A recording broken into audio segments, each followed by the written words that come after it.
तो प्यारे स्टूडेंट, कैसे हैं आप लोग। आई होप कि आप लोग बहुत अच्छे होंगे और एग्ज़ाम का तैयारी तो काफ़ी धाकड़ तरीके से कर रहे होंगे। तो आज का वीडियो काफ़ी इंपॉर्टेंट होने वाला है क्लास 10 के लिए। वीडियो को अंत तक देखिएगा।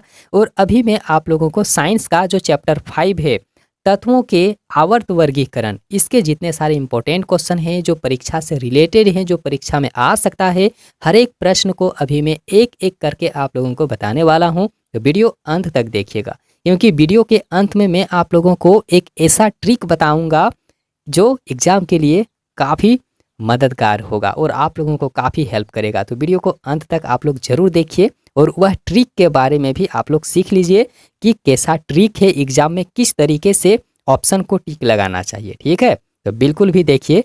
और देखिए यहाँ जो पहला प्रश्न दिया हुआ है, पहला प्रश्न काफ़ी इंपॉर्टेंट है। ठीक है, और इनसे पहले भी काफ़ी सारा वीडियो अपलोड हो चुका है और काफ़ी सारा वीडियो अपलोड हो रहा है आप लोगों के लिए, बिल्कुल आप लोगों के लिए। तो बिल्कुल भी वीडियो को जा करके देख लीजिए। काफ़ी सारा वीडियो इंपॉर्टेंट है जो एग्जाम में आप लोगों को मदद करेगा। ठीक है, तो यहाँ जो पहला प्रश्न दिया हुआ है कि आधुनिक आवर्त नियम के अनुसार में तत्व के गुण आवर्त फलन को आवर्त फलन जो होते हैं उसे हम लोग क्या कहेंगे। ठीक है, आधुनिक आवर्त नियम के अनुसार में तत्व के गुण आवर्त फलन होते हैं तो उसे हम लोग परमाणु संख्या के नाम से जानते हैं। ठीक है, परमाणु संख्या के, बिल्कुल भी आंसर आप लोग याद रखिएगा। अगला जो यहाँ पर प्रश्न दिया हुआ है कि आधुनिक आवर्त सारणी में आवर्तों की जो संख्या होती है कितनी होती है, तो उसमें जो आवर्त की संख्या होगी ना, उसमें 7 संख्या होता है। तो बिल्कुल याद करके रखना है। और काफ़ी सारे स्टूडेंट इसमें 18 में टिक लगाते हैं, तो बिल्कुल गलत होता है। ठीक है, देखिए अगला जो यहाँ पर प्रश्न है ना कि मेंडलीफ की आवर्त सारणी में कितने आवर्त थे, तो उस समय 6 आवर्त थे। कितने? 6। तो बिल्कुल याद करके रखना है। अगला जो प्रश्न है कि परमाणु के तीसरे कोष में अधिक से अधिक कितने इलेक्ट्रॉन रह सकते हैं, तो कितने इलेक्ट्रॉन उसमें रहते हैं, तो 18 इलेक्ट्रॉन रहते हैं। और इसी में कंफ्यूज हो करके गलत टिक लगा देते हैं। तो गलत टिक नहीं लगाना है इस बार आप लोगों को, क्योंकि एग्जाम में आप लोगों को अच्छे नंबर लाना है। तो बिल्कुल भी अच्छे तरीके से आप लोग पढ़ लीजिए। और जो स्टूडेंट इस तरह के प्रश्न को पढ़े हुए हैं वे रिवीजन कर लीजिए। ठीक है, अच्छे से रिवीजन कर लीजिए, अच्छे से याद कर लीजिए। याद नहीं है तो लिख लीजिए, लिख करके याद करिए, तब जाके याद होगा। क्योंकि किताब में तो हर एक चीज़ लिखा हुआ रहता है, लेकिन काफ़ी सारे स्टूडेंट क्या करते हैं कि किताब का जो लिखा हुआ रहता है उस चीज़ को याद नहीं कर पाता है। उसको क्या करना पड़ता है, तो किताब में उसे लिखना पड़ता है, क्योंकि जब तक वो लिखेगा नहीं तब तक फिर समझ में नहीं आएगा। ठीक है, तो लिख के आप लोग अच्छे से याद करिए।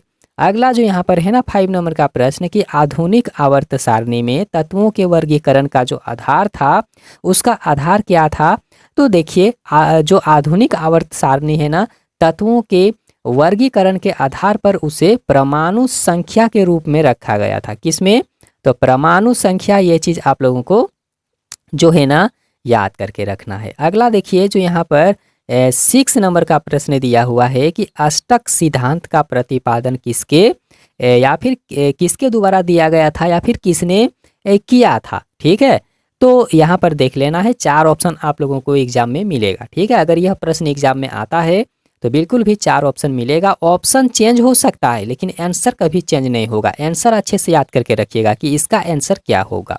तो यहाँ पर देखिए अष्टक सिद्धांत का जो प्रतिपादन किया था उसका नाम था न्यूलैंडस। क्या नाम था उनका? न्यूलैंडस उनका नाम था। जो इम्पोर्टेंट है, न्यूलैंडस जो थे वे अष्टक सिद्धांत को प्रतिपादित किया था। ये चीज़ आप लोगों को याद करके रखना है।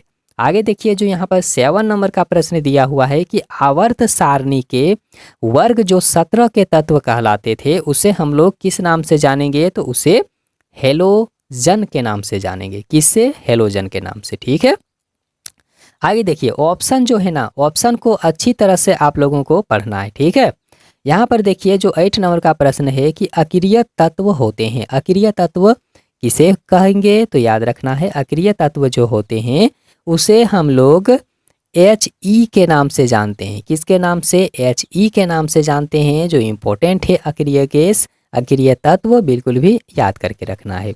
आगे देखिए जो यहाँ पर 9 नंबर का प्रश्न दिया हुआ है कि आवर्त सारणी के उदंग्र स्तंभ को क्या कहा जाता है, तो उसे वर्ग के नाम से जानते हैं। किसके नाम से? वर्ग के नाम से जानते हैं। यहाँ पर आप लोगों को आवर्त में टिक नहीं लगाना है, ठीक है। अगला जो यहाँ पर प्रश्न दिया हुआ है और ये बिल्कुल भी अंतिम क्वेश्चन है, ठीक है।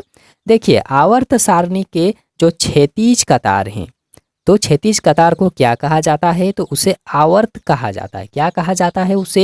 उसे आवर्त कहा जाता है, ठीक है। और यहाँ पर आप लोग ट्रिक सीख लीजिए कि किस तरीके से एग्जाम में आप लोगों को टिक लगाना है ऑप्शन के अनुसार, ठीक है। तो सबसे पहले आप लोग देखिए, जिस समय एग्जाम देने आप लोग जाएंगे तो एग्जाम में ऑब्जेक्टिव प्रश्न का जो ऑप्शन बना हुआ रहेगा, देखिए ऑप्शन जो है ऑप्शन चेंज मिलेगा, लेकिन जो उसका आंसर होता है ना, आंसर बिल्कुल भी सटीक रहेगा। और जो ऑप्शन है ना, ऑप्शन आगे पीछे करता है, लेकिन उसका जो आंसर बना हुआ रहेगा ना, आंसर याद रखना है, या तो ए में सेट होगा ज़्यादा या तो डी में सेट होगा ज़्यादा, ठीक है। बी और सी में ज़्यादा नहीं मिलेगा आप लोगों को। और देखिए हिंदी का जो मतलब देखिए जो प्रश्न लिखा हुआ रहेगा, ठीक है, हिंदी अक्षर से, तो उसमें भी काफ़ी हेरफेर होता है, उसमें भी काफ़ी खेला होता है। ये चीज़ आप लोगों को याद रखना है, ठीक है। तो हिंदी को भी आप लोगों को देखना है और उसका जो अंग्रेजी है, अंग्रेजी को भी आप लोगों को देखना है, क्योंकि अंग्रेजी में कोई खेला नहीं होता है, ठीक है। हिंदी में ही जो है ना उसका जो अर्थ है, जो उसका शब्द है, उसको घुमा फिरा के लिख दिया जाता है। लेकिन अंग्रेजी जो है ना, अंग्रेजी में बिल्कुल सूटेबल होता है। तो अंग्रेजी भी आप लोगों को देखते चलना है और हिंदी से जो लिखा हुआ शब्द रहेगा उसको भी आप लोगों को देखते चलना है। और मेन बात ये है कि प्रश्न जो आप लोगों को मिलेगा, ठीक है, उस प्रश्न को अच्छी तरह से आप लोगों को खुद से एक्सप्लेन करना है, क्योंकि वहाँ पर एग्जाम में आप लोगों को दूसरा कोई समझाने वाला नहीं मिलेगा। एकदम प्रश्न को धीरे धीरे आप लोगों को पढ़ना है, धीरे धीरे पढ़िएगा तो सब समझ में आ जाएगा, ठीक है। उसके बाद आंसर जो मिलेगा, आंसर फटाक से टिक लगा दीजिएगा। तो ये था आप लोगों के लिए इम्पोर्टेंट क्वेश्चन जो एग्जाम में आ सकता है। तो बिल्कुल भी अच्छे से मेहनत कर लीजिए, अच्छे से याद कर लीजिए, क्योंकि अभी आप लोगों के पास में समय बचा हुआ है। तो वीडियो देखने के लिए बहुत बहुत धन्यवाद।